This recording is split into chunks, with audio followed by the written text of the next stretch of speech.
Hello, my name is Bruce Tanis, CEO of Connect for Commerce.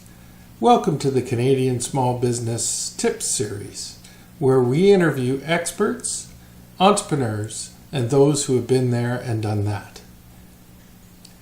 My hope is that the small business tips in this video series and in our blog will provide expertise and real-world experiences that will help you solve problems in your business. We're speaking today with Kevin Simpson of Action Edge Business Coaching about ramping up your management team ahead of an expansion of your business. Thanks for being with us today, Kevin.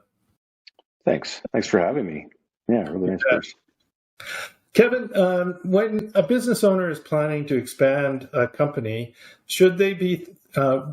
what should they be thinking about in terms of getting the management team ready? Yeah, well, that's critical.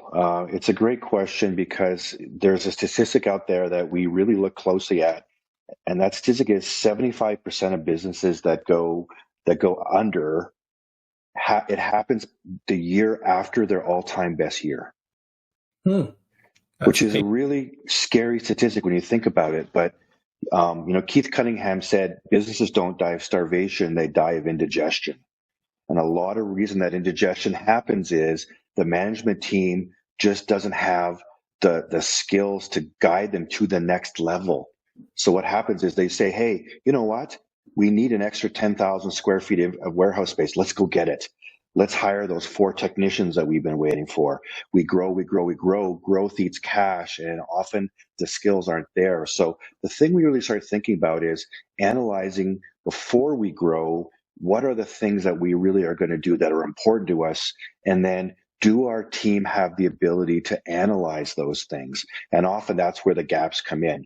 And I think that's really a parcel of analyzing the skills in your team, analyzing the goals that you've set with your team, but then again, really maybe sitting down with your accountant and really doing some really hardcore cash forecasts and cash flow forecasts as to, if we do this, what's going to happen from a financial perspective. Okay. So obviously planning is important. Working with your management team is important, and analyzing their capability. How far in advance of your planned expansion should you start prepping your management team? I think the thing that often happens is when we grow, and we're really talking about growth-enabled businesses right now. Mm-hmm. What often happens, Bruce, is they must adapt a new set of processes to handle the income volume that they're in, the incoming volume that's growing. And often that's where they fall down. So from a process perspective, I say we lead people, we manage processes. We must look at those processes early and say, do we need a complete redesign here, or can we just simply modify some of our processes? But I'm going to say from experience, for the most part, a lot of those processes have to be completely redesigned. New systems, new people running those systems. And again, that's where this element where we get into trouble is, hey, we just brought on Salesforce as example. We upgraded from our little mini CRM. Now we have Salesforce. 2 of our guys that were supposed to lead people are now head deep into Salesforce trying to get it working. That can really affect their ability to lead their team. So we need to start this early and plan it out from a systems perspective, a process perspective, and then a skill capability of who do we have on this group that can really take this. And maybe we should just invest in bringing some people in to really help us get over these hurdles before we really make those decisions. So how do we know if we have the right people in the right positions? Right. So, we always come back to Jim Collins, and it's, you have to have the right people on the bus, and they have to be sitting in the right seats. And often, as we look at the growth, I don't think we can take for granted that the people we have are going to be the people that can necessarily scale up with us.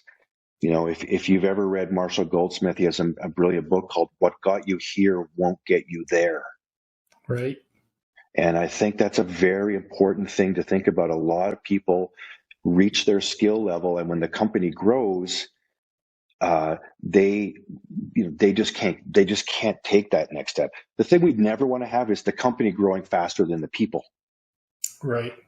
So I think why the reason I love your topic so much is this is an element of we if we're going to plan for success, and everybody plans for success with regards to their growth of their bottom line or the growth of their top line revenue, but they never plan for success of their talent development.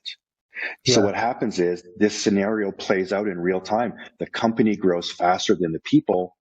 And then we end up with a gap where we just can't simply hook a fire hose up to someone and get them leadership skills overnight.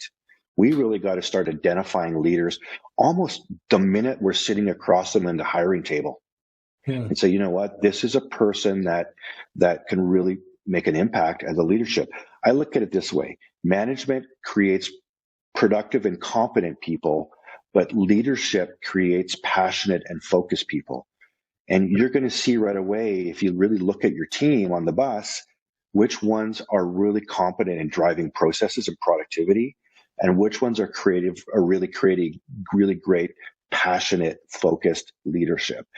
And that's where we really might have to say to someone, hey, you know what? We know you just got here, and Jim, you've been here for 10 years, but this person's now on a leadership path. And making them feel good about that, making them feel, hey, you know what, Jim, I know we've been here 10 years. We have another thing for you because the processes are the backbone of this company. We need you to own and manage those. So I think it has to start very, very early in discussion, Bruce.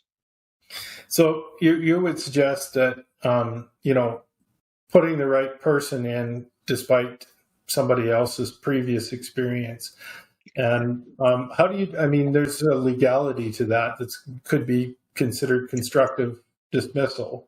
But how do you have, if somebody's really good, a good employee, but maybe not good for the next level, how do you encourage them to take the time and stay with the company and develop, and yet put the right person in the job at this point?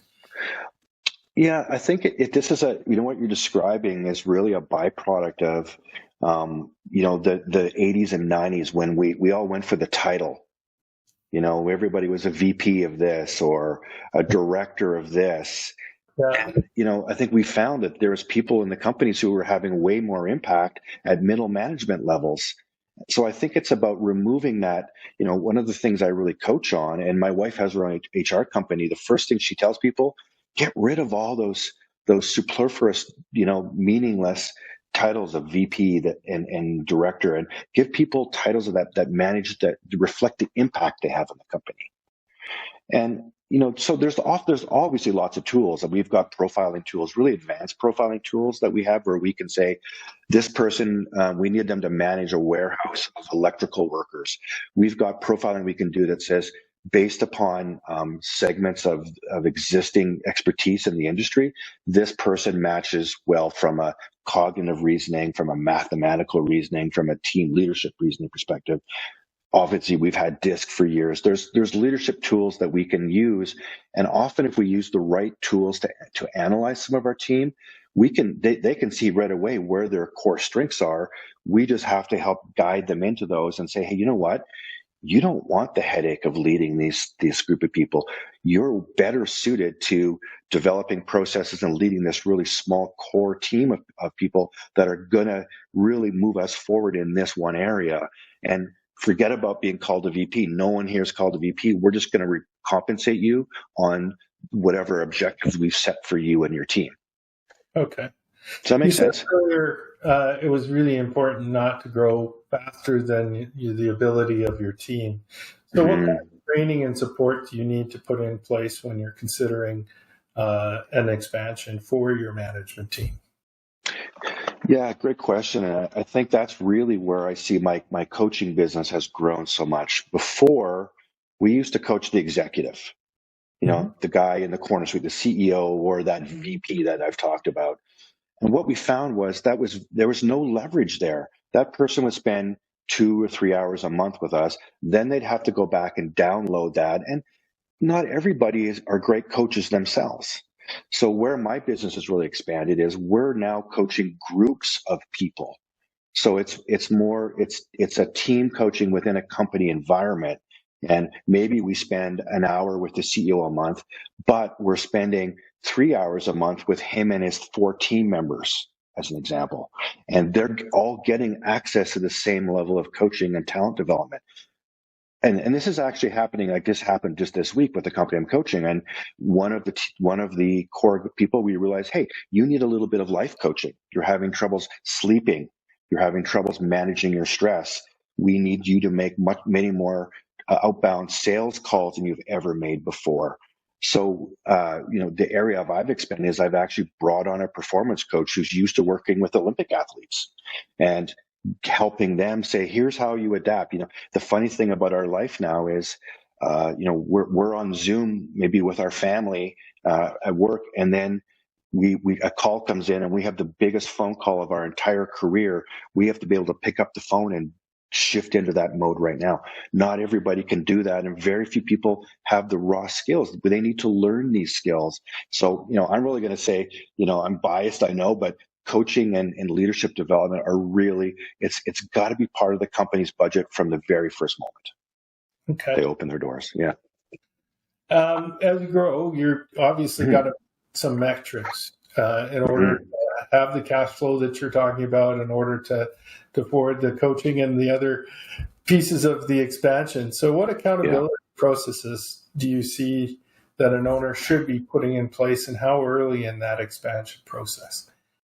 Yeah, that's a great question. So, I really recommend that one of the 2 books that I've really focused on in the last 5 years has been a book by John Doerr called Measure What Matters. And it's all about creating an OKR framework within a company, started by Intel, but really made famous by Google.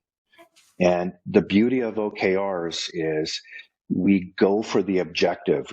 I think, again, back to the 80s and 90s, and I don't want to beat up the 80s and 90s and 2000s too much, but we were a KPI driven mindset in these companies, and nobody cares about KPIs, right? Like getting something from X to Y, they care about what's the impact. So creating a great objective, then having key results, which are the KPIs at the end of the day, but measuring the in a 90-day cycle. And I think that's another big shift. Everyone talks about agile leadership and agile management. Really what that means is we're managing things in 90 days, no longer in 1-year cycles. And if there's anything COVID's taught us, is that life is very dynamic now. Business is dynamic. We have to be able to, as everyone says, that overuse, pivot and shift. Well, OKRs really allow us to do that in a 90-day framework. And the accountabilities are 4 out of our 5 objectives are non-negotiable. One of them might be a moonshot, but at the end of the day, we're going to get these 4, and we just measure them from a traffic light perspective: green, yellow, and red. And the only thing I really need to do as a leader is check in with my team weekly or biweekly and say, okay, objective 1, where are we sitting? Green, yellow, or red? And we only talk about yellows and reds. So the accountability comes with what we're shooting for. I should be able to trust my team. I don't have to micromanage my team on the key results. I'd have to make sure that we're going to achieve our objectives. And if we're not, I need to know. Great. Do you have any last pieces of advice in terms of, getting your management team ready for an expansion? Yeah, I think the last piece of advice I can give is great leaders are hiding in plain sight in our company. I think often we don't give them the ability to show themselves. And I think, I always tell the story, Bruce, from when I owned my bike shop in Canmore for years, I always tell the story of how I hired a guy named Ruben Salzgeber who worked at IGA. And he came in, and my manager at the time was supposed to be managing our $1 million of inventory, as well as managing the store with me. And I realized right away, he couldn't run Excel, if his life depended upon it. It was a disaster. And Ruben, age 15 now, 15 years old, showed right away an interest in taking control of inventory and learning spreadsheets. And at 15 years old, I trained him on Excel. I trained him on inventory management through our point of sale system. And when he turned 16, he became our inventory manager. And his mom, Esther, came into the store one day and she said, "Kevin, are you crazy? Ruben can't even clean his room up. He's 16 years old. I fear for you because he's managing $1 million of your inventory. And I looked at her and I said, Esther, he's in the right seat. He's a natural born leader. He knows how to he had other people merchandising for him and moving product, and he was responsible for it. At age 16, he managed that. Now Ruben is very high up in the bike world with Shimano and with Rocky Mountain Bicycles, because we had the courage to give him that leadership opportunity and take over something that was an integral part of our business at the time. Excellent. Yeah. Well, thanks, Kevin. I appreciate your time today. Thanks, Bruce. Thank you very much. Great questions. Thanks so much. Thanks.